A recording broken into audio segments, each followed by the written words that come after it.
This program is brought to you by Stanford on iTunes U at Stanford University. Please visit us at itunes.stanford.edu.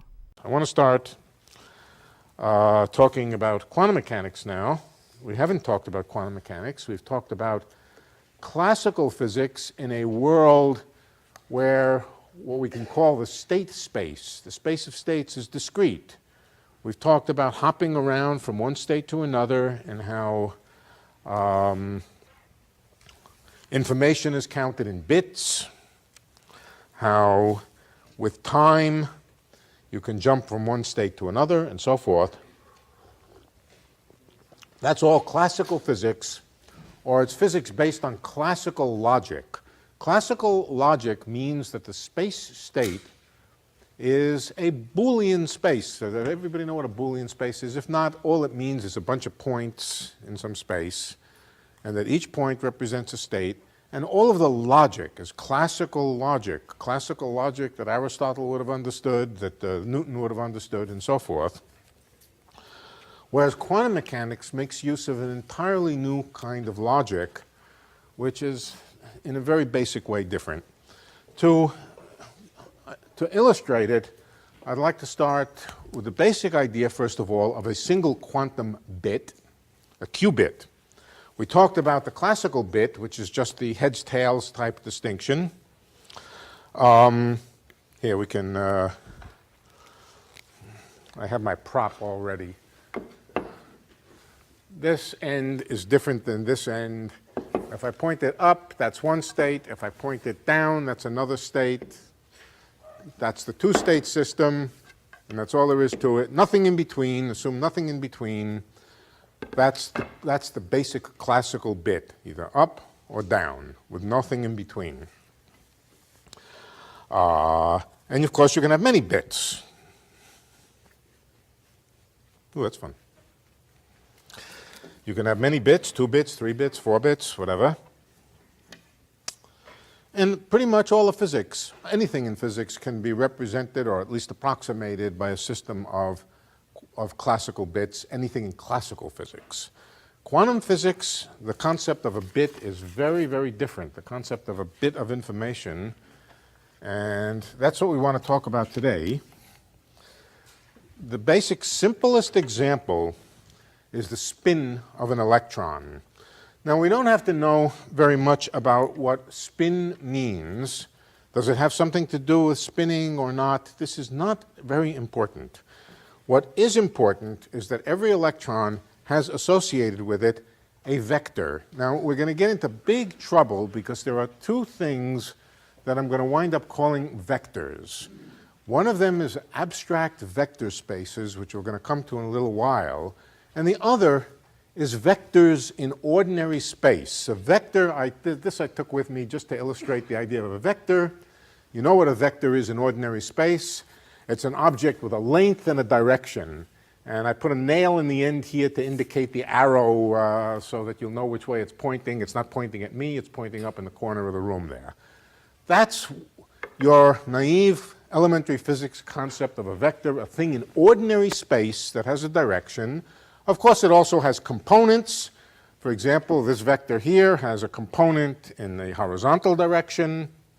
It has a component in the vertical direction, but altogether it's pointing in this other direction. So that's one concept of a vector, a pointer in space with a length and a direction. Now there's another thing we're going to call vectors, which is a more abstract concept, and is not necessarily, in general, will not be referring to things in space. It's an abstract mathematics. I just wish there was a different word for it. We're going to be talking about vector spaces. I think sometimes when I teach quantum mechanics, I make up a new word for one or the other of them, call it a schmecter or something, I don't know. But it never really works. So we have to keep in mind that when I use the word vector, sometimes, maybe I should just make a new word. Some people say arrow for the old guy. Yeah, that's a good idea. Let's just call this an arrow. You know how long I will last before I start calling it a vector? Not very long. Right. Now, the spin of an electron is an arrow. I was going to say vector. I can't help it. No, I cannot. I can't do it. I'm going to call it a vector. I'm going to call it a vector. I can't help myself. Let's call it a spatial vector. How about a spatial vector? A spatial vector means one in ordinary space. So if my fist is the electron over here, the electron has attached to it a mathematical vector. It's not a rod like this, but it's a sense of directionality. Really what it is a direction of twist. But just think of it as every electron has attached to it a vector which can point, you might think, in any direction in space. In fact, in some sense, it can point in any direction in space. And in fact, that vector can also be thought of as a magnet. It can be thought of as a bar magnet with a north pole and a south pole. So here's the north pole with a nail. The south pole is over here.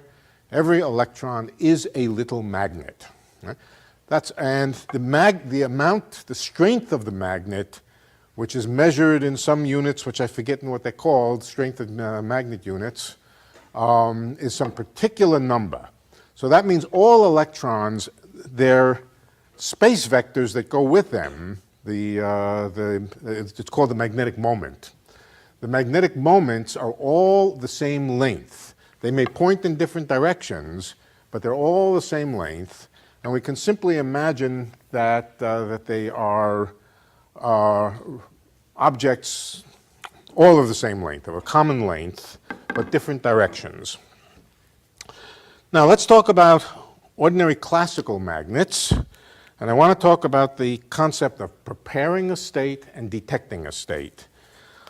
We're still thinking very classically for the moment. Everything I explained here was completely with classical logic. So here's our electron, and it has attached to it an arrow with a north pole and a south pole. And let's say I want to prepare that electron in a configuration where its magnetic moment, its little vector, is pointing. This north there that doesn't stand for its direction. It stands for the north pole of the magnet.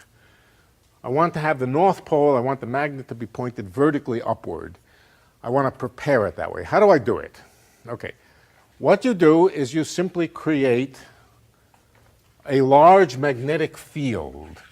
For example, you create a magnet. This is not a very good pen. You create a magnet. You can do it as an electromagnet if you like. Turn on some current, make an electromagnet with a north pole over here, a south pole over here, and the electron is supposed to be in the magnetic field. And what will happen to that electron? What will happen to that little bar magnet? Well, what actually will happen to the little bar magnet, if you know anything about how bar magnets move in magnetic fields, is it will precess. It will not just jump up into the right position, not unless there's some friction. Instead, what it will do is it will precess like this around the magnetic field. Everything, imagine, is in a vacuum, so there's no friction or anything like that. The electron will precess around like this. That's what a little bar magnet would do. But sooner or later, it will get rid of that precessional energy. Anybody know how it gets rid of the precessional energy? It radiates some radiation. It radiates a little bit of electromagnetic radiation, or a lot, depending on the circumstances, on the size of the magnetic field and so forth. It will radiate away its energy and come into the best energetic configuration, which is pointing straight up, where the north pole of the magnet is pointing toward the south pole, so where the north pole of the electron is pointing toward the south pole of the magnet, only which part I've drawn. Okay. So that's the preparation, and if we do it with a very, very big magnetic field, it'll radiate that energy quickly and very quickly come to equilibrium with the north pole of the electron pointing vertically upward. If you like, if we don't want to get, I was going to use the word entangled, but embroiled with the question of where the electron is, Just imagine in your head that I hold the electron absolutely fixed in position so that the only thing that can do anything interesting is the direction of the magnetic field. Okay, so after a small amount of time, that electron will be pointing in the up direction. Okay. We could, if we liked, we could prepare the electron in a different configuration by rotating the magnetic poles to something like this, south-north. We could prepare the electron initially so that it's pointing in that direction. Okay? So we start with an electron pointing in some direction. Right? Now we want to measure. We want to do a measurement to find out which direction. This is a second kind of experiment. It's the detection. Well, first was the preparation, and then we do some things to the electron, whatever it is, and next we want to find out, we want to detect which direction the electron is pointing in. Is it pointing in that direction? Is it pointing in some other direction? Mainly we could ask, what's its angle relative to the magnetic field? And to answer that question, we do exactly the same thing that we did to detect it, to prepare the electron. We stick it into the large magnetic field and wait for it to radiate some radiation. All right? Now, if all of physics were classical, and this were really a perfectly classical setup, a classical compass here instead of a quantum mechanical electron, then again, the electron would eventually point itself up, but one measure of the angle would be how much radiation it emitted. For example, if it was almost perfectly upward to begin with,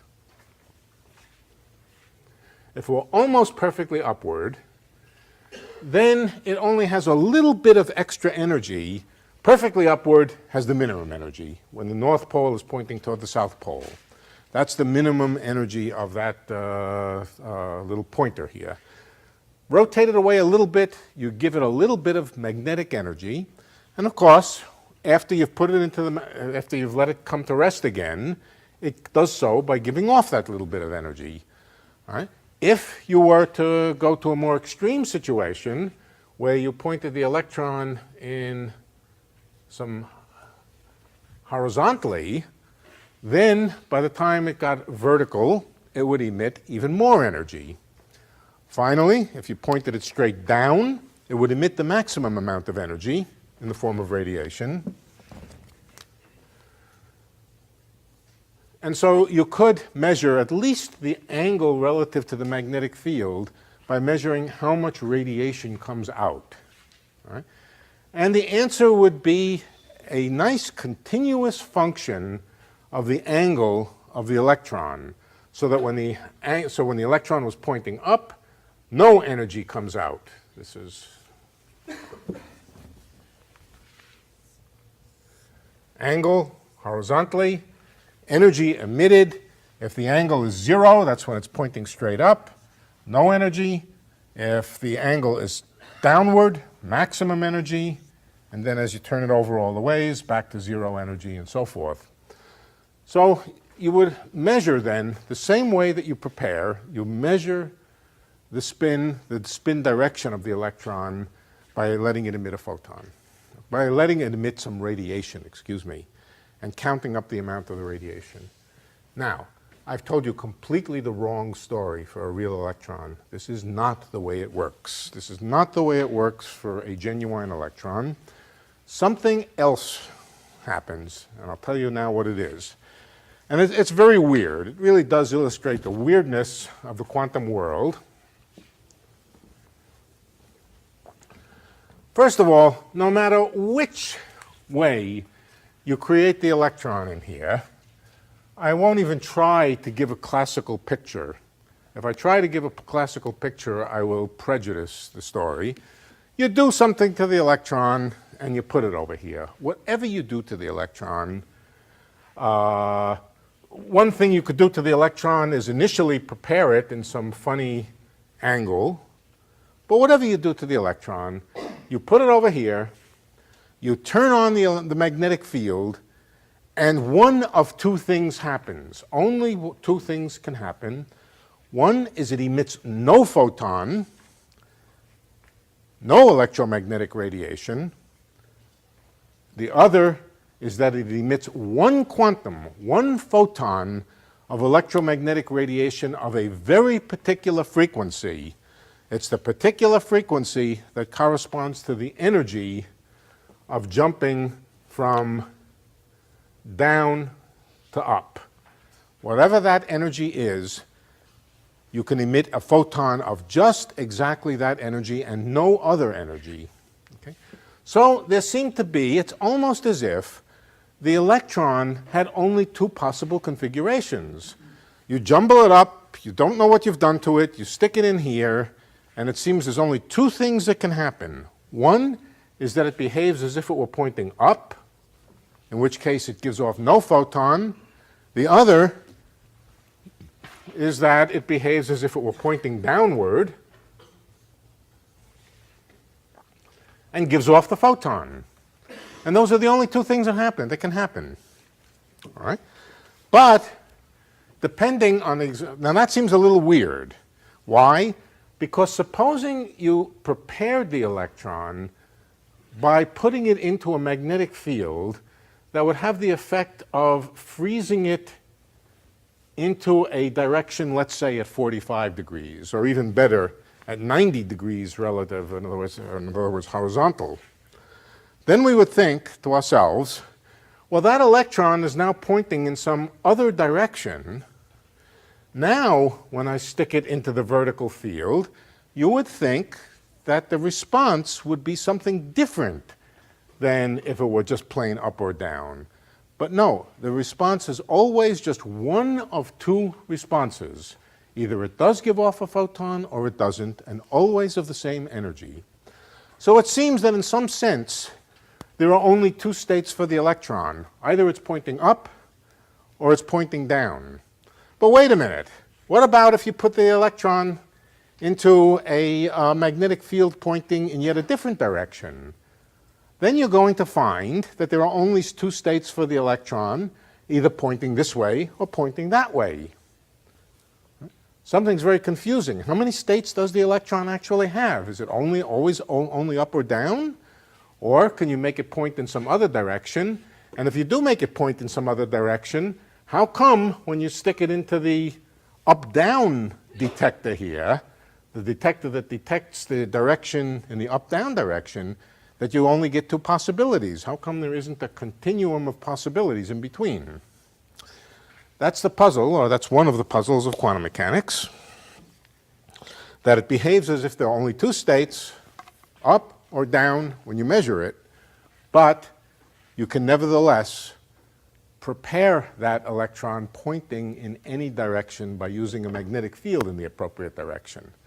Now, the one thing, though, that is true is if you started with the electron pointing upward, let's suppose we created the electron pointing upward by putting it in this very strong magnetic field, shut off the magnetic field for a while, and then turn it back on. The answer is we will get no photon. The electron is pointing up. Supposing we first create the electron in some other direction, pointing along the 45-degree axis here, and then we do the vertical experiment. We turn on the vertical magnetic field. We will either discover that it's up or down, but with a probability distribution.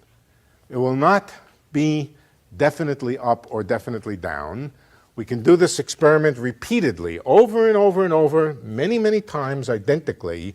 Sometimes we will find a photon emitted, sometimes we won't. The more the electron was initially pointing vertically upward, the less the probability is that we will emit that single photon. The maximum probability for emitting that photon will be if we were originally pointing down. Somewhere in between, the probability will be half for a photon to be emitted. In fact, that's exactly the case. If the original electron were prepared horizontally by a horizontal setup and then put into the vertical field, there will be a probability of a half that it emits the photon and a half that it doesn't emit the photon. So there's something extraordinary going on here. In some sense, it seems there are only two configurations. Every time you measure that electron, you will either find it's up or it's down, nothing else, nothing in between. But there are situations where it will be probabilistically, if you do the same thing many, many times, you'll find there's a probability distribution, and it's that probability distribution which has some memory of which way you originally created the photon. So a quantum bit is a confusing thing. It looks like it has only two states, up or down, but then you can make it point in some other direction so that it looks like there's other states possible. Again, when you measure it, you find only two possibilities. It's a confusing entity, a quantum bit. Any questions so far? Yeah. Say it again? This magnet is a large size. Not the magnet that's attached to an electron, isn't it? Right. Yeah, Right. the magnet that creates the field. Oh, yeah, the magnet that creates the field Is is large. a large object. Yeah. If one would try to do this, to test and create the field to interact it with small objects like other electrons instead of like what would change? That's when we're going to start to talk about entanglement between electrons. But let's do it one at a time, and then we'll come to the two-electron system. The two-electron system is the one that's really interesting because that's where entanglement starts to happen. So let's not try that one yet. Little steps for little feet. Yeah, question. Yes.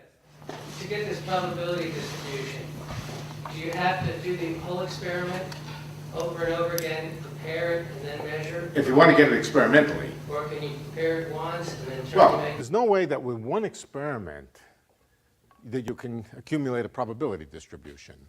Okay? But can you prepare it once, Prepare it this way. measure, turn the field off, measure again, turn the field off, measure again, or do you have to prepare it each time in between? No, you have to prepare it again each time in between. Okay? Right. Okay. Yes. You can prepare a lot of electrons at once, but I think the question goes something like this. Supposing you prepared it this way, and then measured it, and then measured the same one again, and then measured the same one. No. Once you discovered this was up the first time, it will be up every time afterwards. And so what you will discover in the second experiment, the third experiment, fourth experiment, no photon. So once the experiment has fixed it to be up, that's it. It has no memory anymore of this. All right? On the other hand, yeah. Preparing means waiting to see what happens, and then if it emits, you assume that's Right. So you're just doing that again. That's what I'm calling. That's one way of That's what preparing. preparing means. That's one way of preparing an electron. Yeah, it's the usual way. Yeah. You're talking about the electron by itself, not an electron in an atom. I'm talking about an electron by itself, not in an atom. Yeah. Well, I'm talking about an electron, perhaps, which is in some potential which nails its position down so that we don't have to worry about it moving. We're just concentrating now purely on the spin of the electron. So imagine driving a nail through the heart of the electron and nailing it to the blackboard. It still has the ability for its spin to move. Yeah. Is the magnetic field of one electron constant? Is the electron field, say it The again? magnetic field Yes. constant for one electron? Is it? Constant in time. Oh, well, okay, so here's what we're imagining. Imagining I want to do an experiment, so I take an electron which is there originally. I don't know how I got it there, any way I like, without the magnetic field being there. Now I want to measure that electron, so I very quickly turn on a very large magnetic field. How do you do that? If it's an electromagnet, it's very easy. You flip a switch, and all of a sudden there's a large magnetic field pointing upward, And if that if that magnetic field is large enough, it will very quickly cause the electron to radiate. Okay, so I would say, no, we want to be thinking about turning on the field to do the measurement or to do the preparation. Yeah. In the single electron case, is it possible to prepare it facing south and then put it into the magnetic field system, turn on the switch, and then the outcome is facing north? That's right. If you start turning over the whole device, you start with south in the bottom, where south belongs, and north in the top, where north belongs. Then the electron will point down eventually. Now you remove the magnetic field, okay? You remove the magnetic field, or suddenly reverse, just turn off the magnet and reverse the polarity. You can do that by reversing the current in the electromagnet so that suddenly the south pole is on top and the north pole is on the bottom. The electron was down. In a very short amount of time, it'll flip up and give off a photon. Was that the question? The probability of that is 1? And the probability of that is 1. Yeah. The probability that it will give off, yes, in that circumstance, the probability that it will give off a photon is 1. If, on the other hand, this weren't perfectly aligned and you were at some cattywampus angle, then the probability would be less than 1. Okay? And it's those probabilities which constitute the experimental, yeah. So We need it to must move on, put Professor. energy into the electron in order for it to keep emitting in all these experiments, right? So somehow it must get like charged up or... No, it doesn't get electrically charged. It has electric charge. Turning on the electric current going through these magnets, you'll have to do a little more. You'll have to put a little more energy into the magnet because the electron is there. In other words, the energy comes from the energy that you used to turn on the magnetic field. One more. In the case that the electron actually emits a photon, are we supposed to assume that that's instantaneous, or what happens in that transition? Well, the point, yeah, I mean, that's, the language is probably wrong. Here's what I can tell you. If you make the magnetic field sufficiently large, the electron will very quickly emit a photon. Now, the correct answer in general is that the photon will be emitted at a more or less random time in the same way that a radioactive atom will decay. It decays with a half-life, okay? It decays with a half-life. So if you put the electron into the magnetic field in the wrong direction, it will, with a certain half-life, decay. Decay means give off a photon and right itself in the other direction. But if you make the magnetic field large enough, that half-life will be very short, and so it will very suddenly flip. Okay? No, but I'm talking not about when it gives off the electron, when it gives off the photon, but during the transition, when it's transitioning from... One of the things we've learned in quantum mechanics is to ask questions only if we know how to make the measurement. If you can tell me in detail how to measure when the electron emits its photon, then we can try to answer it. I would say that's one of these questions that you're not supposed to answer. There's a thing called the energy time uncertainty principle. And if you know the energy of the electron, you're uncertain about the time. But let's come to uncertainty principles later. It's a good Well, question. if you have like 1,000,000 electrons, you can measure the intensity of the light that's given off. Yes, you can measure the intensity of the light given off, but any given photon will be emitted at a random Well, time. if you know how many electrons there are and what the intensity of the light was, you sort of count the photons. Yes, but you can't say when any given photon or when any given electron decayed. Right. Right. Okay, let's... But what you can't tell is that the more energy you put into the system, the more quickly it will flip the bit. The bigger you make the magnetic field, the more energy you put in, the more quickly it will, right, absolutely. Absolutely. More quickly in the sense of a smaller half-life. Right. Okay, so first of all, we're dealing with a theory that only has a probabilistic description,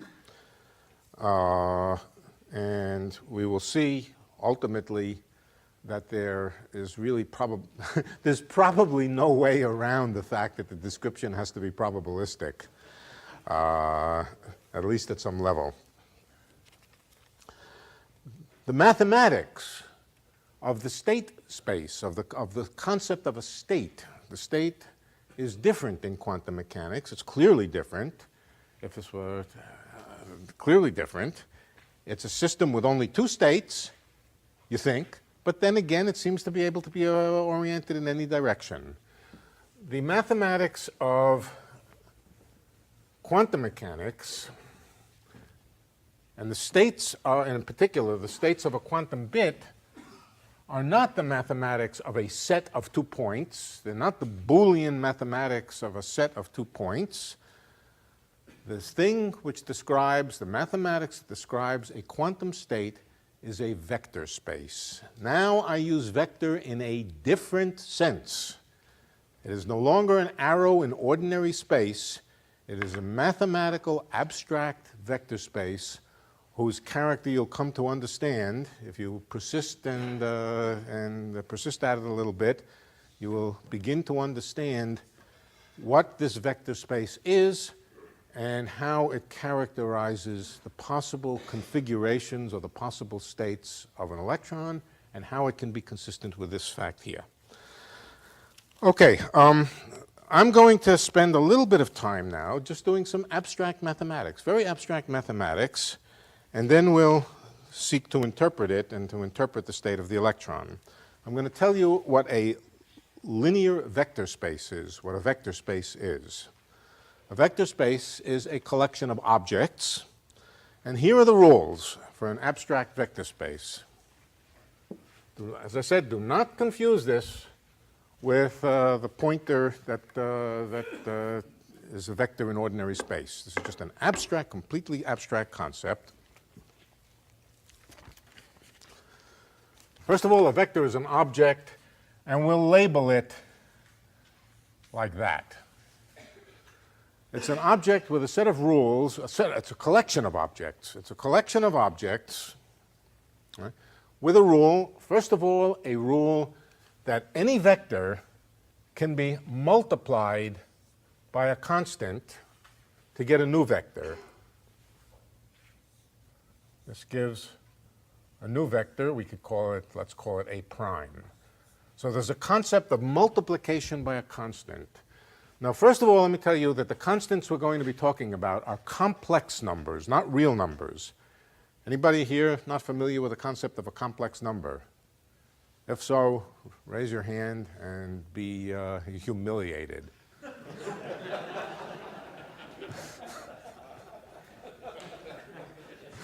Okay. All right, now, if you really don't know what a complex number, it may be that you know it, but by another word. Now, if you really don't know about complex numbers, look them up, or because you're going to need them. All right, a complex. Remember this number I. I is the square root of -1. Now, -1 has no number. There's no number, ordinary number, whose square is -1. So there is no square root of -1. Any number times itself is always positive, right? 3 times 3 is 9. -3 times -3 is also 9. Right? But mathematicians many, many, many years ago invented the abstract idea of an imaginary number. They called it imaginary and said, let it be that I squared is equal to -1. Invent a new number. Okay, we know how to use those numbers. I'm not going to spend any time at it. Whoever raised their hand, are they familiar with I equals the square root of -1? Yes. Yes. All right. Now, you can have complex numbers. Complex numbers are what happens if you take two real numbers, ordinary numbers. Let's call it A and B, different A, plus IB. In other words, if you add a real number to an imaginary number, you get a complex number. That's the whole definition of a complex number. You can multiply complex numbers, and all you have to remember, you use the ordinary rules of arithmetic, except you have to remember that I squared is minus 1. So for example, if you're going to, well, as an exercise, you can square this. What's the square of A plus IB? I won't tell you. You can work it out. All right, so that's a complex number, often written as Z. Sometimes Z, you can use any letter that you like, but it's a complex number with both a real part and an imaginary part. Another concept is the complex conjugate. This is very important. You'll need it. All right. And it's very simple. It's A minus IB is the complex conjugate of Z. So if you take a complex number and you change the sign of the imaginary part, that's called the complex conjugate of the number. The complex conjugate of the complex conjugate gives you back the original number. These are important mathematical concepts. They're very elementary. Let me give you an example. Supposing you multiply Z star by Z. What is that? That's, or Z times Z star, it doesn't matter either way. It's A plus IB times A minus IB. Let's see what we get. Just ordinary multiplication. We open up the brackets here. We get A times A, which is A squared.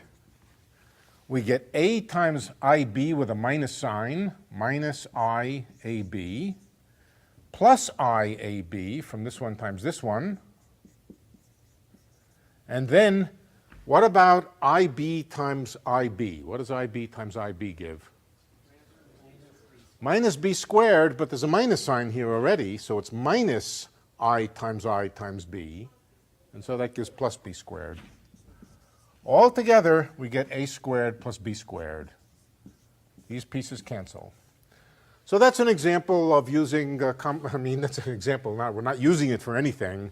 It's just an example of a definition, and then using the definition of complex arithmetic to calculate what Z star Z is. Notice that Z star Z is always real, and it's always positive. It's always real and positive. A squared, A and B are real numbers.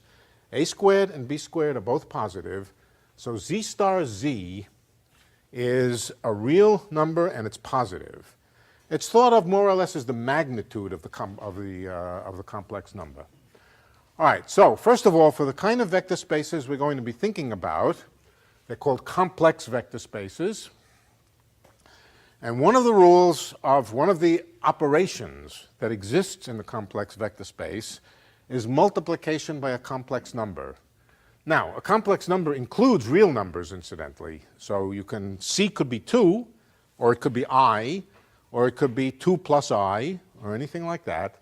There's a notion, if there's a vector, you may multiply it by a constant, and you get a new vector. That's the first operation. And there's only one other operation that's of interest to us.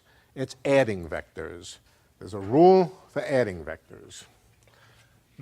Or assume there's a rule for adding vectors. So if I have two vectors, A and B, I can construct a vector called A plus B.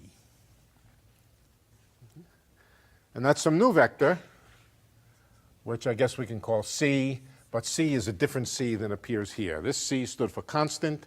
This C just stands for a new vector, which is A plus B. So every pair of vectors, you can add them, and I'm going to show you some less abstract examples. But first of all, the simplest example of a vector space like this is just the complex numbers themselves. The ordinary complex numbers allow you to multiply any complex number by another complex number, in particular, a constant particular complex number, and it allows you to add complex numbers. So just complex numbers by themselves are a vector space, a complex vector space. That's the simplest example. But let me show you another example. And the other example is something we talked about last time, which we called column vectors. Just represent an abstract quantity by a set of components.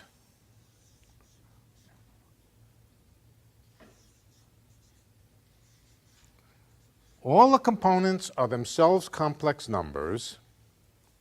Right? So for every vector, really what that vector is standing for, I write equal signs. I probably shouldn't write equals. Mathematicians would have a stroke if I wrote equals there. Is represented by a column vector. The column vector has entries, and it's just a table of numbers, but it's a table of complex numbers. Right? It's a table of complex numbers. Supposing you want to multiply that column vector here by a constant. The rule is very simple. Multiply every entry by that constant. So C times A is represented by CA1, CA2, CA3. We just multiply all the components by the same number. That's multiplication by a constant. How do we add two vectors together? Let's suppose we have two vectors, A and B. A is represented by the column whose entries are A1, A2, A3. B is represented by B1, B2, B3. Well, these are, the A's and B's are just numbers. And when we add them, we just get a third column vector whose entries are A1 plus B1, A2 plus B2, A3 plus B3.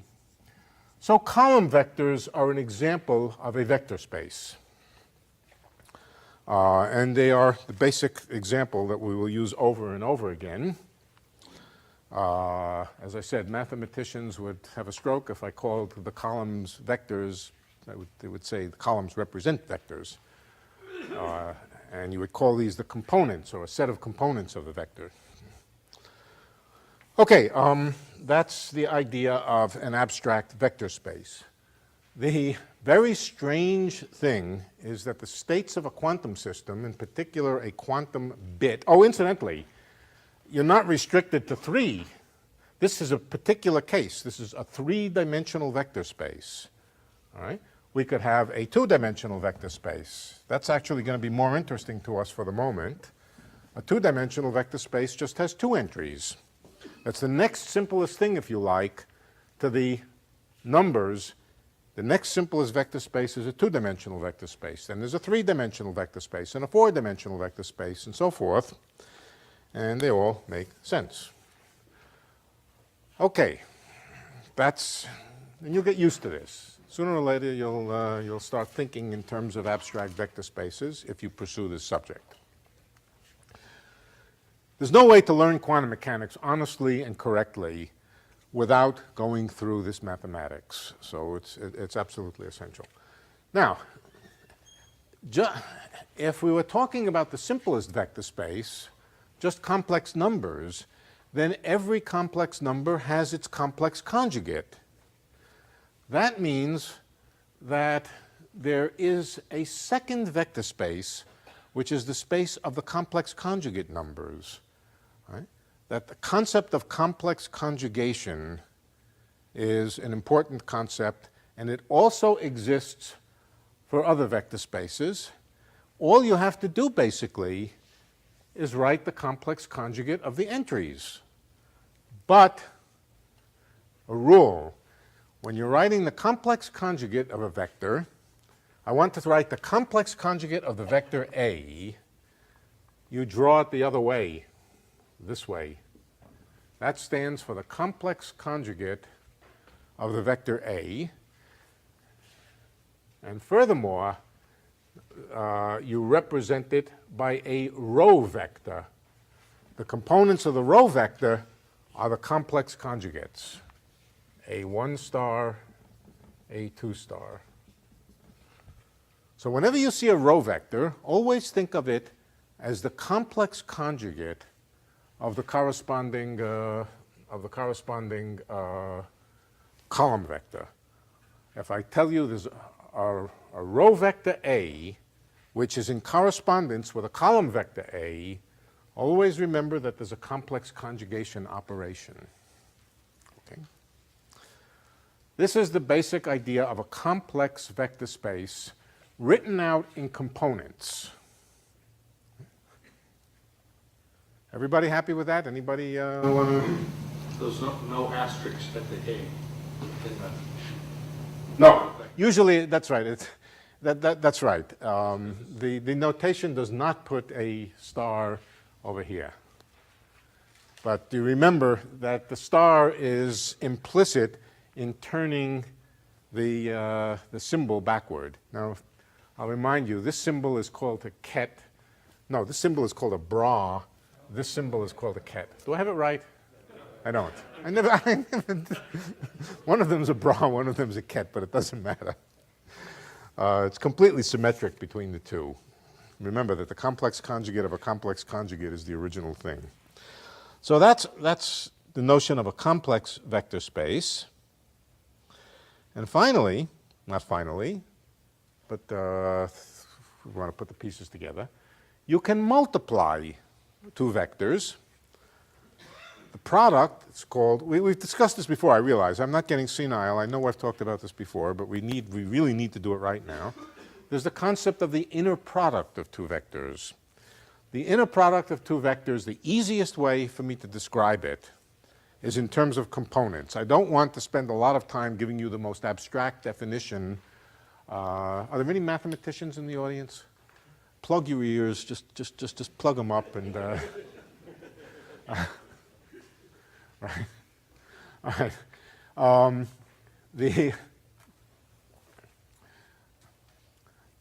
Actually, mathematicians also use components, but I think. Anyway, the next concept is the concept of the product of two vectors, but it's always, and it's the inner product of the two vectors, and the concept is really the product of a vector with the complex conjugate of another vector. It's very much like multiplying a complex number by a complex number by the complex conjugate of another number. Could be the same number, could be another number. So I'm going to give you the rule.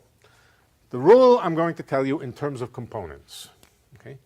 Here's the rule. If I want the inner product between the vector B and the vector A, and it's written like that, it's got a bracket. It's a bracket. Okay, that's where the term bracket came from. Half a bracket is a bra, the other half of the vector is a ket. And again, I forget which one is which. This is the ket, right? Correct. Yeah, that's the ket. This one's the bra. Okay, good. Good. The rule is you take the two vectors. The B vector is a row vector, and you write B1 star, B2 star. That's the representation of the B vector, and the representation of the A vector is A1, A2. You do not star it.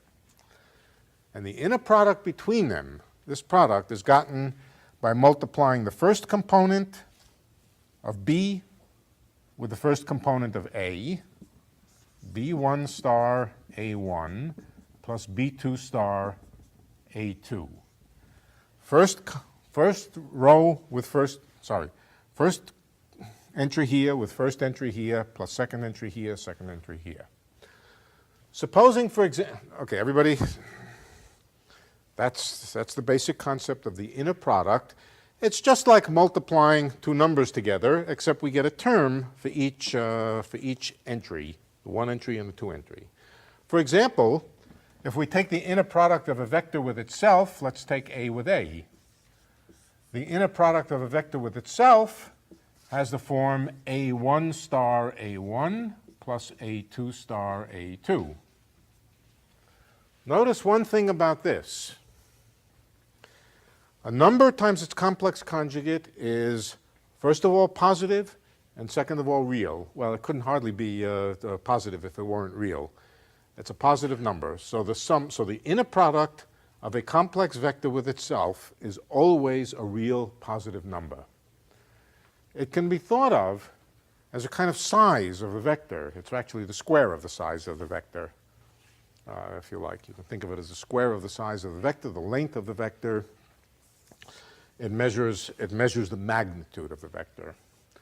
So this operation of inner product is absolutely essential, as we'll see, to the interpretation. And it's complex vectors like this which represent the states of a quantum bit. Let me just digress. Let me stop doing mathematics for a minute and talk about the quantum bit again. The quantum bit could be pointing straight up. We could invent a symbol for the state, for the configuration of the electron pointing up. Let's call it, we could call it up, or we could call it little vector up, or we could just call it plus.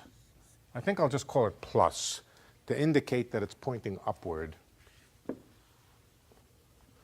Or we can have an electron which is pointing down.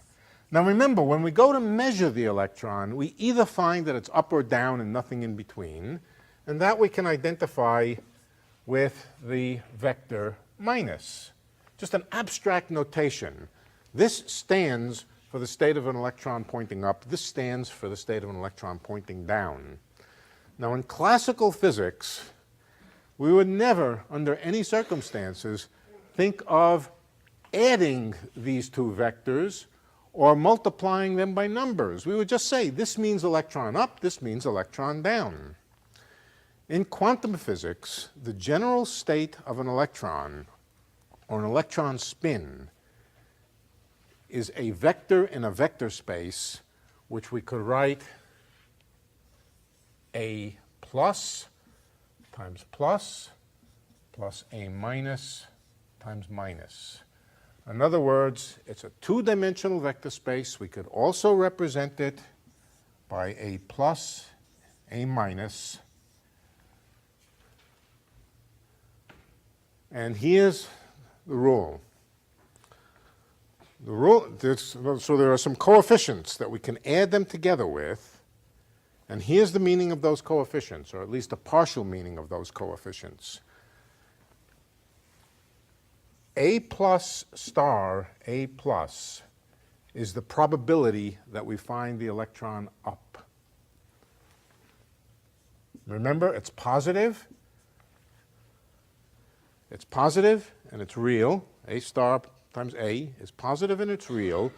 And it's the magnitude of the, or it's the square of the magnitude of the coefficient of the up configuration. And then there's the down configuration. The probability of finding the electron down is A minus times A star minus. That's the probability to find it down. That's the interpretation, or that's part of the interpretation, just to give you some orientation where we're going. The quantum state of that electron, which when we measure it, we find with a probabilistic distribution is either up or down and nothing in between, that's represented by saying the electron, when it's pointing in some funny angle, is given by a complex vector space, which can either be represented abstractly like this, it can be represented concretely as a column vector, and the square or magnitude of the square of the entries here are simply the probabilities to find it up or down. Now, presumably, probabilities add to 1. So, one of the rules about quantum mechanics is that the vectors that represent, that we have a vector space of some kind, an abstract vector space, but the vectors which actually represent the physical states of a system are, the word is normalized. Normalized means that the sum of the probabilities is 1. So A plus star, A plus A minus star, A minus should be set equal to 1. This is like considering only vectors of unit length. That doesn't mean that in the vector space itself there aren't other vectors of other magnitude. There are. But the physical states of a quantum system have to be normalized, which is the same thing as setting the sums of the probabilities to 1. So normalized vectors in a vector space represent the states of a quantum system. Now that's a very abstract concept. Why do we get driven to such very abstract concepts? Why can't we visualize this the same way we visualize classical physics? Well, it's because we don't have the wiring, and we have to rewire ourselves. And we have to rewire ourselves to learn to think about the quantum states of a system being an abstract vector space. Once you get this idea of an abstract vector space and how it fits together with the states of a system, then you're flying and you can understand all of quantum mechanics. So any questions about this? The entries, the coefficients, or equivalently the components of the vector, when you square them, or better yet, when you multiply them by their own complex conjugate, give you the probabilities for the two possibilities. Yeah? So that expression on top represents a quantum state. That represents a quantum state if A star A, in fact, we can say it this way. The inner product of A with itself, that's given by A plus star A plus A minus star A minus, that should be 1. So legitimate quantum states should have inner product with themselves, which is equal to 1. And that's just a statement. That's just a statement that the sums of the probabilities of all the probabilities should add up to 1. And then where is derivation for what looks like a column vector A plus and A minus? Oh, plus and minus are now just to indicate that one of them corresponds to spin up and the other corresponds to spin down. And we could have called them, we could have given them different names. I could have called them A up and A down, or I could have called them A1 and A2. So they don't by themselves have any real relationship to the ket plus and the ket minus? They do have. They do have. They are the coefficients of the ket plus and the ket minus. Okay, so let's go back a step. What about the ket plus? How should we represent that? Well, in a good basis, it's 1, 0. In some basis, at the moment, I don't want to discuss the ambiguity in basis vectors. We'll come to that. But for the moment, we have a basis. Don't worry about if you don't know what I'm talking about. This vector will be represented by 1, 0. Okay? It'll be represented by a 1 in the upper place and a 0 in the lower place. What about the minus ket? The minus ket is represented by a 0 and a 1. Okay. This is just some arbitrary correspondence. Okay. Now, then, if I multiply this by A plus, the numerical constant A plus, then we have to multiply this by A plus. We don't have to multiply 0 by A plus because 0 times anything is 0. If we multiply this by A minus, then this becomes A minus here. And if we add them together, A plus times the plus ket plus A minus times the minus ket, we just add these together and we get, adding them gives us A plus A minus. Okay, does that answer the question that was asked? Yeah.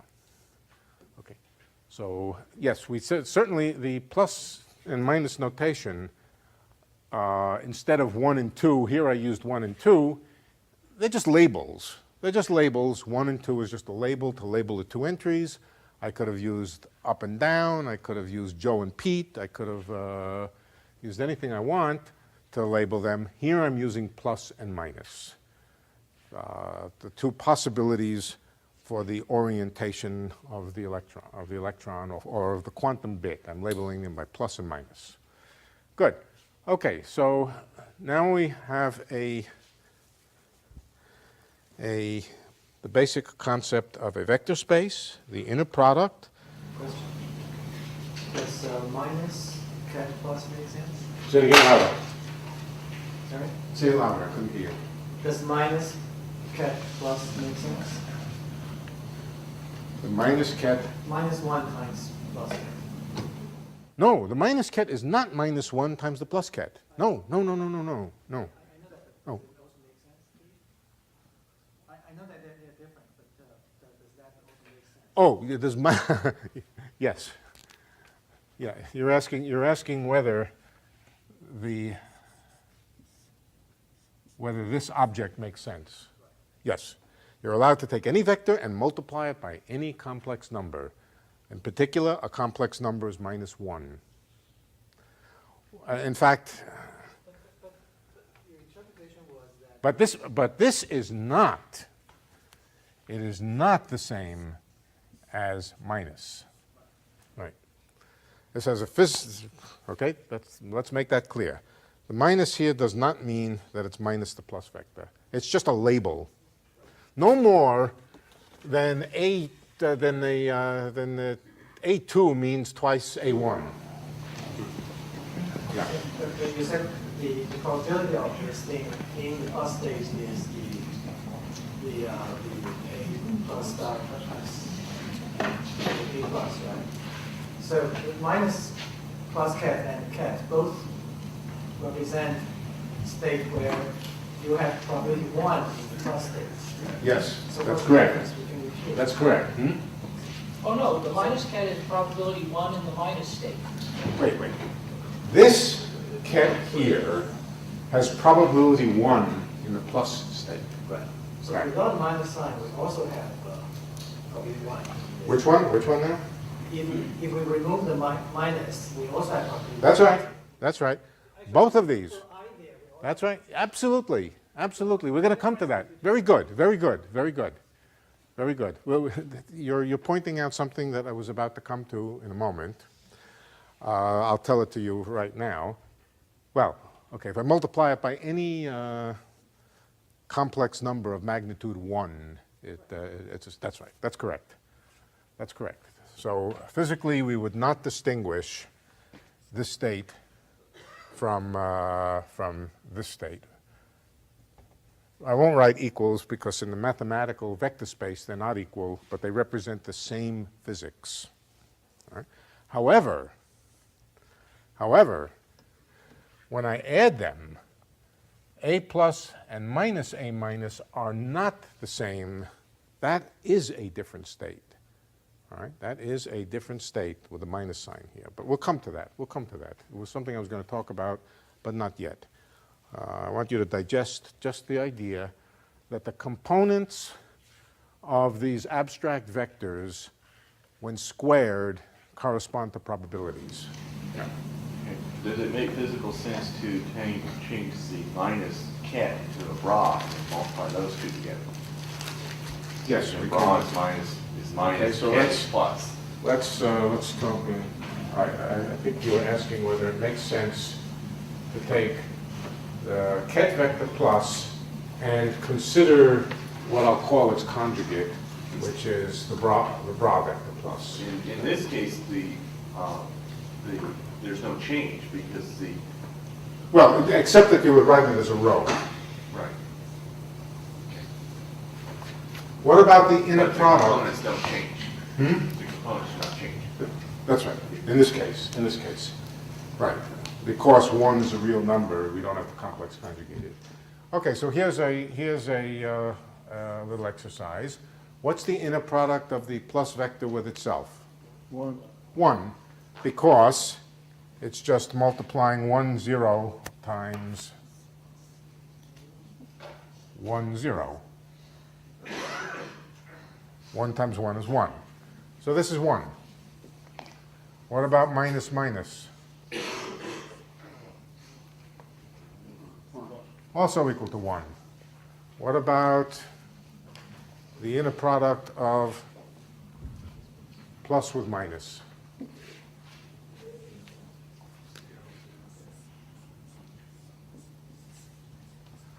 Let's just check that. For those who don't see it so quickly, let's just check it. The plus bra is 1, 0. The minus ket is 0, 1. All right, so when we multiply them together, we get 1 times 0 plus 0 times 1, which is altogether 0. All right. What about minus plus? Also 0. What's the word for two vectors whose inner product is 0? Orthogonal. Orthogonal. They're called orthogonal vectors. So the two vectors representing the two distinct states of the electron, one up and one down, are two orthogonal vectors in a linear vector space of states. A linear vector space of states. Okay, that's the basic setup. And the coefficients that appear there, their squared magnitudes are the probabilities for the two configurations. The probability for up and for down. Okay. Now, as you can see, there are more possible physical states than just up and down. There are all the linear combinations. It's the linear combinations of them that correspond to the electron point having been prepared in different directions. So in other words, an arbitrary combination like this with an A plus and an A minus there, when this is not 1 and 0 or 0 and 1, correspond, when you consider all the possible complex numbers, to the different directions that you might have prepared the electron. But still, all there is up and down and the probabilities for up and down. So a state, for example, let me give you an example. A vector, let's write 1 in both slots. That's not allowed. Why isn't that allowed? Probability doesn't add to 1. All right? So the probability would add to 2 here. 1 squared plus 1 squared is 2. We have to divide it by square root of 2.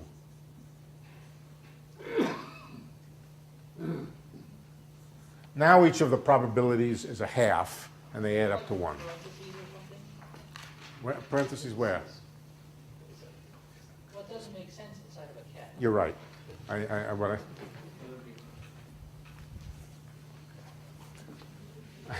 I meant to write the column. Right. That's a state with equal probability, namely probability a half to find the electron up, and now this one has probability a half to find the electron down. Right? Right. There are more states than just up and down, and in fact, this one corresponds to what you would create if you created the electron pointing in the horizontal direction. If with a magnetic field in the horizontal direction, you froze the electron. Let's take a break. If you froze the electron into place with a magnetic field in the horizontal direction, in the horizontal plane, one of the possibilities would be this state here, which would have half a probability of being up and half a probability of being down. Okay. Half the probability of up and half the probability of being down actually corresponds to some configuration where the electron is lying somewhere in the horizontal plane. So we have plenty of vectors around with all kinds of complex numbers, out of which we can build, and we'll see that we can do this, we can build the space of electrons, which in some sense are pointing in any direction, but whenever we measure them, all we get is up or down with probabilities that are governed by these coefficients. Let's take a break for 7 minutes, 7 minutes and 30 seconds. All right, now more than one person is probably a little bit confused about the two notions of vectors. One is having to do with directionality in ordinary space, and one having to do with this abstract concept and this notion of components of vectors labeling upstate and downstate. The question is, what's the connection between the notion of directionality in space and these vectors here? Now, what I want to say, first of all, is they are not simply related. They are related, but not simply related. For example, how many components does a vector have, an ordinary vector? 3. And they're real numbers, right? X, Y, and Z. They're all real numbers. These vectors have 2 components, and they're complex numbers. Right? That means how many real numbers does it take to describe one of them? 4. Right.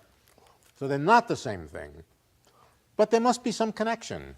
We're not going to do that connection just yet.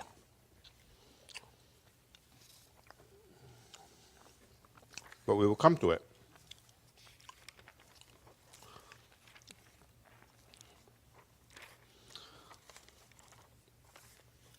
The next concept, which we already went into a little last time, is the concept of a matrix. Question. Yeah. How do you know what vector space describes a particular quantum mechanical system? Okay, it's an experimental question in a sense.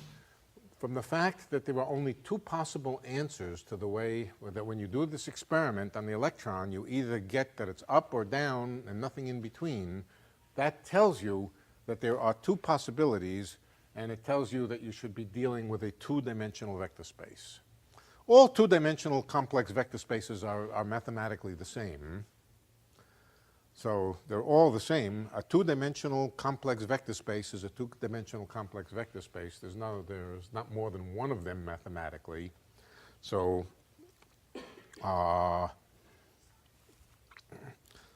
so you count up the number of possibilities. Somebody asked me before if I had a spin 1 particle instead of a spin 1/2 particle, which is what an electron is, how many components would there be? Then there would be 3. But it's an experimental question. How many possibilities are there? How many states are there? How many distinct possibilities are there? And in the case of the electron spin, in the case of the spin of the electron, there are 2 possibilities, and so it's a 2-dimensional vector space, and they're all the same. There's no distinction between different 2-dimensional vector spaces, other than the fact that we could consider real or complex vector spaces. Okay, let's move on to the concept, to the abstract concept of a linear operator, or the concrete concept of a matrix. Let me tell you where we're going. We've talked about states, but we haven't talked about the things that you actually measure. The things that you measure, or that you can measure, are called the observables. The observables of a system are the things that you can measure and get answers for. Position of an electron is an observable, but we're not doing anything as complicated as that. If we were to label the up and the down state as plus and minus, we could invent an observable which would have 2 possible values. It could either be plus 1 or minus 1, and it would be an observable that we could measure. If the electron's up, we will assign it the number plus 1. If it's down, we'll assign it the number minus 1, also called an observable. Anything that we can measure that has a numerical value. Numerical value means a real number. Anything that we can measure that when the measurement is recorded, it gives rise to a number, a numerical number, is called an observable. So as I said, in the case of the electron spin, if we measure whether it's up or down, we could assign up the number plus 1 and down the number minus 1, and in that way have an observable whose numerical value when we measure it is either plus 1 or minus 1. Let me talk about, before talking about observables in quantum mechanics, let's talk about observables for a minute in classical mechanics, in classical theory. In classical theory, the states of a system are just a set of states which we represented by points. How many do we have? 1, 2, 3, 4, 5, 6. These could be the 6 possibilities for throwing a die, a single die. The 1, 2, 3, 4, 5, 6. This is it. And we could assign some numbers to each one of these points. We could label this one 1, 2, 3, 4, 5, 6. We throw the die and we look at it. That's the measurement. We throw the die and we look at it and we get an answer. The answer is either 1, 2, 3, 4, 5, or 6. That measurement is the measurement of an observable, and it's an observable which has 6 possible answers. There are other observables that we could concoct. For example, we could concoct an observable which is 0 everywheres except at one value. 1, 0, 0, 0, 0, 0. Now, this means that if we flip the die and we get a 1, we assign the number 1 to the observable. If we get any other number, we assign the value 0 to the observable. So there are many observables that you can make, and basically they correspond to any functions of these points. Any functions of these points, assign any function to the points. The function of points mean assign any numbers you like to these points, real numbers. And then when you flip the die and you see what comes up, you say the value of the observable is whatever the numerical value of that observable was when you flip the die. There are many, many observables that you can think about in this simple system. But they're all rather trivial. I mean, they just correspond to the basic question of whether the die is 1, 2, 3, 4, 5, or 6. It's interesting, just not because, yes, it is interesting to define the observable as a function of which state we're talking about. F sub n. N here represents which of these states we're talking about, and f is a function which could be any number for each of these states. That's called an observable. When you flip the die, you look at what you get, and you assign the number f to the particular state, f sub 1, f sub 2, through f sub 6. That's called an observable. And that's it's a sort of overkill concept in this classical situation here, but let's continue. Now, let us suppose that for one reason or another in classical physics, we haven't been very careful in doing our classical physics, measurements and so forth, and we don't know exactly what state the system is in. All we know is some probabilities. For example, we may have a loaded die which is an unfair die, like the kind dirty gamblers use, and you flip it and it lands on the table. There may be a probability distribution for different values of the 1, 2, 3, 4, 5, or 6. Let's label that P sub n also. That's the probability, the a priori probability, let's say, that when you flip the die, you get the nth state. Then what is the average if you flip the die many, many times, and each time you measure f, you flip it many, many times, you measure f, what is the average value of f after many, many, many identical experiments? Okay. The answer, anybody know?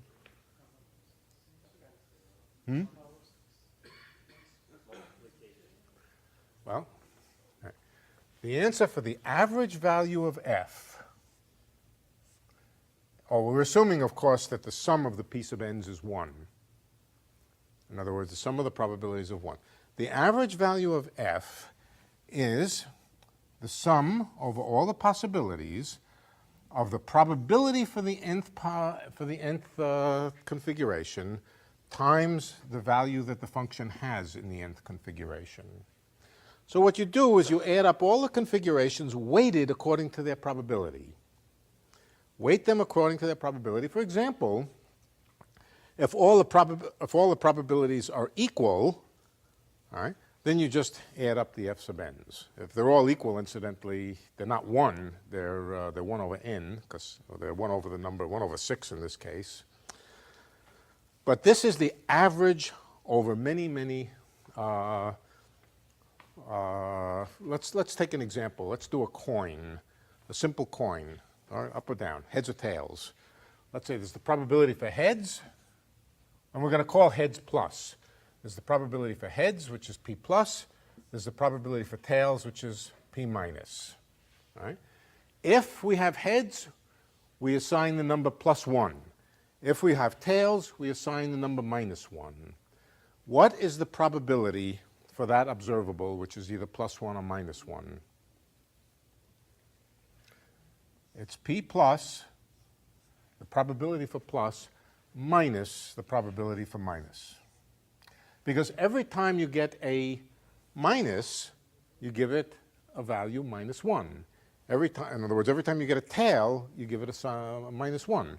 Every time you get a head, you give it a plus 1. The average is p plus minus p minus. The difference between the probability of head and tail is the average of the headsness or the tailsness. So this basic formula here,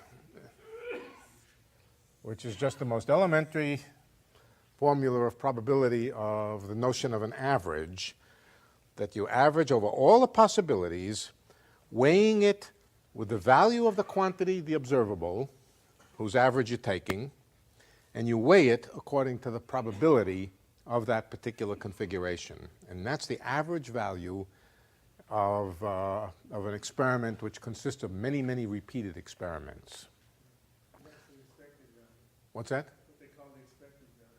Expected value, sometimes called the expected value, sometimes called the expectation value, sometimes called the average value. And that's what we're going to be interested in. We're going to be interested in the average values of things that we can measure, the average values of observables. Now, what I haven't told you is how you represent observables in quantum mechanics. And the representation of observables in quantum mechanics is more intricate and complicated than just saying we assign to each state a numerical value that we call the observable value in that state. It's a more complicated concept and a more tricky concept, the notion of an observable or measurable quantity. And it's related, not related, but is, well, related to the concept of a linear operator or a matrix. So, for our purposes, they're the same thing. Again, the mathematicians will object to me saying a matrix is a linear operator. I don't know. Anybody object to my saying a matrix is a linear operator? Good. There is a question over there. What? Somebody has his hand up. Yeah, yes. Can I just, in this example, yeah. F of plus is 1 and F of minus is minus 1? Yes. The expectation value, though, is 0? If the probabilities are equal. Yeah, well, I mean, let's take the probabilities equal. So, but yes. I mean, my point is that it's, the expectation value ends up being a number that is, that the underlying system is never in that state. Oh, that's true. Yeah, right. That's why people don't like calling it the expected value, because it is a value which is very definitely not expected. So everybody used to call it the expectation value. Now, that's a little weaker than saying the expected value. Then my friend Murray Gell-Mann started calling it the expected value. Well, it ain't, as you point out, the expected value. It's worse than that because you have to divide by, you really have to divide by n. And that's no, the sums of the p's add up to 1. Assuming the sums of the p's add up to 1. Okay. But when you think of it as dividing by the overall sample size, yeah. which in this case is 1. Yeah, that means that p is a half and a half. that means that you end up with the typical person having 2.5 kids or whatever. No. That would be Right. shorty. Right, so it's not really the expected, you know, if you had to guess how many kids you're gonna have, you probably wouldn't guess 2.5. No, I mean, it's a payoff. In the gambling, you can actually wind up with 0. I mean, it's a value you get. It just doesn't correspond to the coin. So. Right. But it is the average value. It's by definition the average value. Okay, so that's right. So if I'm glad you pointed that out, that if p plus and p minus were both a half, then the average value would be 0. But 0 is not a possible answer. So the average value is not the expected value. There is no expected value in this case. But it tells you something. If you get something like 0 in your average value, it tells you that there's a lot of divergence in the sample space. Say it again? It tells you that there's a lot of divergence. Divergence? There's a lot of, the variance is too wide apart. Well, if I take a coin and I flip it, a fair coin and I flip it, I think I will get half the times heads and half the times tails. You said something about, did you say something about temperature? Variance. Variance. I mean, in the case of coin tossing, of course, it tells you that it's a 50-50% chance. Yeah, it tells you you're basically completely ignorant. If you're completely ignorant, there's a 50-50 chance, and if you do the experiment over and over with a fair coin, and you average the result, the average had better be 0 because it can't be positive and it can't be negative because it's equal balance. On the other hand, if you have an unfair coin, let's say 3/4 of the time it comes up heads and 1/4 of the times it comes up tails, then the average is what? It's 3/4 minus 1/4, which is a half. All right, so if you have this unfair coin, which 3/4 of the time comes up heads, 1/4 comes up tails, then the average is a half. All right? Again, doesn't mean that you can measure a half. It just means that that's the average value. Okay. Average values are important. Let me give you one observable, one kind of observable which is special. Supposing I take this special class of observables, which is 1 at one state, f is 1 for one state over here and 0 for all the others. What's the average value of it? Just the probability, right. Just the probability. So if I had an observable, which I invented, which was 1 at one place and 0 every place else, then there would be only one term in the sum, because f is 0 for all the others, and for the one case where it's not 0, we just get p. So if you knew the rules for calculating averages, you would also know the rules for calculating, for all possible observables, you would also immediately know the rule for calculating probabilities. Another way to say it is if you know how to calculate the average value of any observable, you can reconstruct from it the probability distribution, the probabilities for that observable, probabilities for the different possibilities. So that raises the question now: what is the mathematical representation of observables? And that is matrices. Matrices or linear operators. So let's talk again a little bit about matrices and, where am I?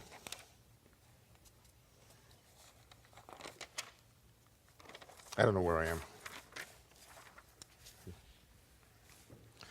Let's talk about observables, or let's talk about matrices first. A matrix is a thing that you can multiply a vector with or act on a vector with. It does something to a vector. It's an operation on a vector. But it's not just any old operation on the vector. It's a linear operation. I'm not going to explain that because we won't need to explain it. But whatever it is, I'll call it M, M for matrix. And in the abstract notation, it's a thing, it's an object which you multiply a vector by, and you get a new vector. For example, one simple example is just multiplying by a complex number. Multiplying by a complex number is an operator. It's a very simple operator. You just multiply the vector and you get a vector. The number 2 just takes every vector and doubles its size. Okay? All right. But the general operators that we're going to consider are ones which are represented by matrices. Matrices. So if we have our vector A, which we represent by a column vector, and I'm only going to write two-dimensional column vectors but you'll immediately deduce what to do if you have a few more entries here. All right. We can multiply it by a matrix, and a matrix is a square array of numbers M11, M12, M21, M22. And in general, these numbers are all complex numbers. In general, they're all complex numbers. The A's and the M's in a complex vector space can all be complex numbers. And the rule for matrix multiplication, which we discussed last time, for multiplying a matrix by a vector, is just, if you want the top entry, which you can think of as the top row, you take the top row and you multiply it by the vector. You take the inner product of the top row with the vector, which will be M11 A1 plus M12 A2, and then I'm down here M21 A1 plus M22 A2. So it's another vector. I had to draw it pretty wide because I was adding some numbers here, but it's just a vector. It's a column vector with one column. And it's constructed by taking this row times the column and this row times the column, and those are the two entries. Okay.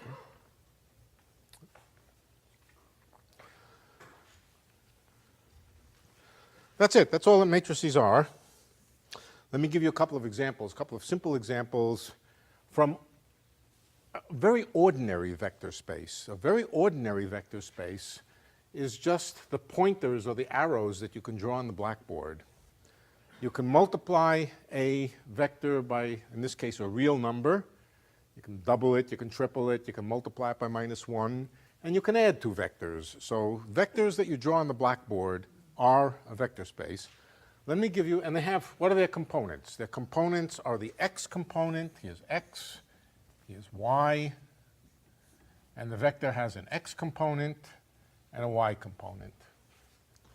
Okay. So we represent this vector by its x component and its y component, and we could write it in the form x component of vector, y component of the vector. Of course, now I'm only doing two-dimensional space. These would be real numbers on the blackboard. They wouldn't be complex numbers, and this would be a two real-dimensional vector space. Now, let's think about some operations. The first interesting operation, which is the most easy, is to stretch the vector space. For example, multiply every vector by 2. Okay? Multiply every vector by 2 will sort of magnify the whole space by a factor of 2. Any vector will get stretched out to twice its original length. That's all that happens. Here's the matrix that represents that operation. It's just the diagonal matrix 2, 2. Diagonal means that its entries are along the diagonal. There are two diagonals in the matrix. This is called the principal diagonal, I think, if I remember. The other one is called the unprincipled diagonal. I don't know what it's called. What? The good diagonal and the bad diagonal. This one is the bad diagonal. All right, let's just calculate what we get. All right, in the upper entry, we get 2 times Vx plus 0. So the upper entry just becomes 2Vx. The lower entry, we get 2 times Vy. So as advertised, This is the operator which simply doubles the length of every vector, right? Very easy. Here's a more almost similar thing, but supposing I just wanted to double the y component, what would that do to the vector space? It would take every vector and stretch out its y component by a factor of 2 without stretching out its x component. So it would be a stretch in the y direction by a factor of 2, but no stretch in the x direction. How would we represent that? Okay. Again, a diagonal with a 1 here in the x place, in the xx, and in the yy place, the factor 2. Let's check it. 1 times vx gives us vx. 2 times vy gives us twice vy. So that's a stretching of the vector space in the y direction. Likewise, we could put the 2 here and the 1 here. That would be a stretching of the vector space, which stretches it out in this direction. One or two more. These are very easy examples. So far, they've only involved diagonal matrices. Let me give you another one. The matrix which corresponds to rotating every vector by 90 degrees. Take any vector and rotate it by 90 degrees. In other words, this is the operation which rotates the plane by 90 degrees. I'll tell you what it is, and then we'll check and see if we can see why. It's off diagonal, or 1, 1. 1 minus 1, excuse me. Oh, let's do this one first. Let's do what this is. Before I do the rotation, let's do this. Let's see what this does. This takes 0 times vx, 1 times vy. It interchanges vy and vx. It interchanges vy and vx. Anybody see geometrically what that corresponds to? A reflection. It's a reflection of the vector space about this diagonal. It takes every vector and reflects it about that diagonal. Just flips it about that diagonal. That's this matrix. Here's another matrix where you put a minus 1 down here. What does this give? This gives vy minus vx. Vy minus vx. Okay? It interchanges the x and y, but then throws in a minus sign for one of them. That is an operation. I'm going to leave it to you to prove, because we don't have time, but I'm going to tell you what this does. It rotates the vector space by 90 degrees. Oh, does it go the other way?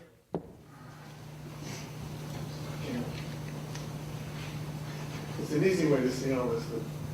Well, you It's going to rotate the other direction. Negated it, so Yeah. you negated the y component, right?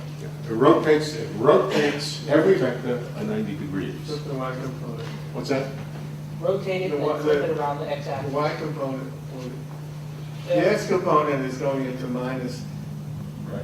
So the vector pointing in the x direction is going into minus the vector pointing in the y direction. So which way is it? So what's it doing? It's rotating by 90 degrees. No, but 180 clockwise. Oh, rotating clockwise. Yeah, that's what I drew here. Yeah. It rotates the vector by 90 degrees. So you see, what matrices correspond to is they correspond to transformations of the vector space, stretchings, rotations, more complicated kinds of things. Another example would be a shear. A shear, this is interesting to try to work out the matrix that corresponds to a shear motion. Let me tell you what a shear motion is. What a shear motion is. A shear motion takes every vector, well, it slides stuff this way, okay? So it slides you to the right by an amount proportional to how high you are.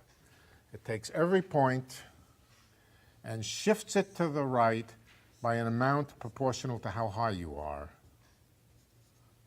There's a matrix that describes that motion, deforms the plane, tilts this axis over, is what it does. I'm not going to write that one out. I'll see if you can find it. The next time I'll tell you what the answer is for a shear motion. But in general, matrices correspond to transformations, special transformations. Not all transformations are represented as matrices. These are the linear transformations, to be specific. But these are the ones we're going to be interested in. And we're going to be interested in a special class of them.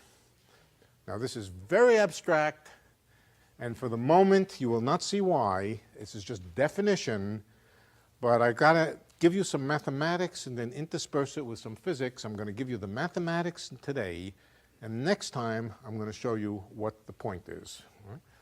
There's a notion of a Hermitian matrix.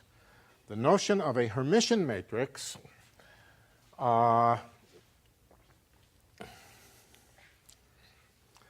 notion of a Hermitian matrix corresponds to the notion of a real number. It's a kind of concept of reality versus imaginary, but it doesn't mean that the entries are all real. What it means is that if you take an element of the matrix, Mij, that's some element of the matrix. It could be some big matrix. I don't know how big it is, and it's somewhere over here. And then there's Mji. Mji is the reflected matrix element. If this is M12, it would be over here, and then M21 would be over here. M35 might be over here, M53 would be over here. So interchanging rows and columns is a kind of reflection of the matrix about the diagonal here. A Hermitian matrix is one that, if you reflect it, complex conjugates. In other words, Mij is equal to Mji star. If this matrix was just a number, let's just take a case of numbers, and I tell you I have a number which is equal to its own complex conjugate. What does that tell you about the number? That it's real, that it has no imaginary part. All right? Now, for a matrix, that's not what it says. It doesn't say that the entries are real, but it's a kind of reality property. Let me give you some examples of matrices. One which is Hermitian. Everybody know how to spell Hermitian? Hermeshun?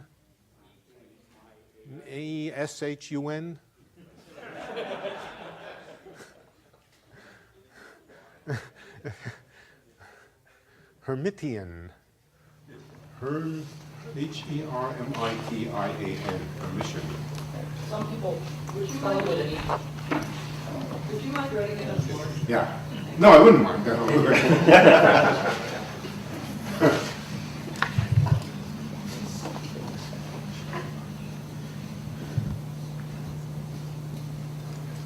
When you say some people write it with an E, it's got to be. EAM. EAN? In England or someplace. What? Hermite ends with E. Hermite ends with E, yeah. Hermite is a kind of little bug that eats cookies. Hermite polynomial. Yeah, right, that's right. It eats polynomials.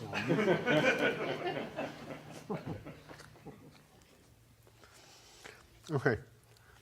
In other words, when you flip it, you get the complex conjugate. Here's some example. Oh, that says one thing. It says the diagonal elements are real. Because M11, what does it say? This says M11 is M star 11. If you flip the rows and columns on the diagonal, you get the same answer. For example, I equals 1, J equals 1. M11 equals M11 star. So first of all, it says the diagonal elements are real. Real numbers here. It's 7 and 3. But then it says that the off-diagonal elements are complex conjugates of each other. So here's a matrix, for example, that is not Hermitian. 4 and 2. That's not Hermitian because 2 is not the complex conjugate of 4. All right? This is Hermitian. 4 is the complex conjugate of 4. So if a matrix is real and it's Hermitian, it's also symmetric. But here's another one which is Hermitian. 4 plus I and 4 minus I. 4 plus I is the complex conjugate of 4 minus I. So this is the notion of a Hermitian matrix. And now I'm going to tell you that we're going to find next time, or we're going to postulate next time, that Hermitian matrices are the quantum version of observables. The classical version of observables, functions of the state points. The quantum version of an observable, a Hermitian operator, which means a Hermitian matrix for the moment. That's where we're going, yeah. What you'd like to do is you'd like to kick this vector with that matrix, and it's a state of the electron system. And well, the sum of the probabilities is 1. Is this enough so that if you kick it, or this is no? When you kick an electron, you want to kick it with a unitary operator, not with a Hermitian operator. What's that? We'll come to it. Okay. Well, I'll tell you this. What a unitary operator is one which doesn't change the length of any vector, which is what I think what you were asking about. Yeah, I wanted to make right, right. A Hermitian operator does not have that property in general. So a unitary matrix is one which doesn't change the length, and it's the result of an operation that you actually do to the electron. You kick it, you hit it, you do something to it. I'll tell you very quickly now. Well, no, I won't bother telling you because we'll get into it next time. Matrices, or more generally linear operators, are the basic quantum concept of the observable, the thing that you can measure. And we're going to then discuss what kind of matrices correspond to the z component, the up-down component of the spin. What kind correspond to the x component of the spin? What kind correspond to the y component? What kind of observable, what kind of matrix corresponds to the component of the spin along some arbitrary direction? And so we're going to see then that there's a connection between these vectors, matrices, and so forth, and real directions of space, but that's going to take some time. It'll take a little more pieces. Without all of this, there's no way that you can understand honestly what entanglement is, what Bell's inequalities mean, what the basic setup of quantum mechanics is. So it's more mathematics. If I had my way, I would love to be able to teach this without all this mathematics, but I can't. There's no way. So you want it honestly, you want it correctly, you want the basic ingredients that go into quantum mechanics. We have to go through this bit of mathematics. Once we're through it, Hermitian operators, vectors, and so forth, then the rest is kind of smooth sailing. It's relatively easy stuff. But so far, we've had to spend more time on mathematics than I might have liked. Good, okay.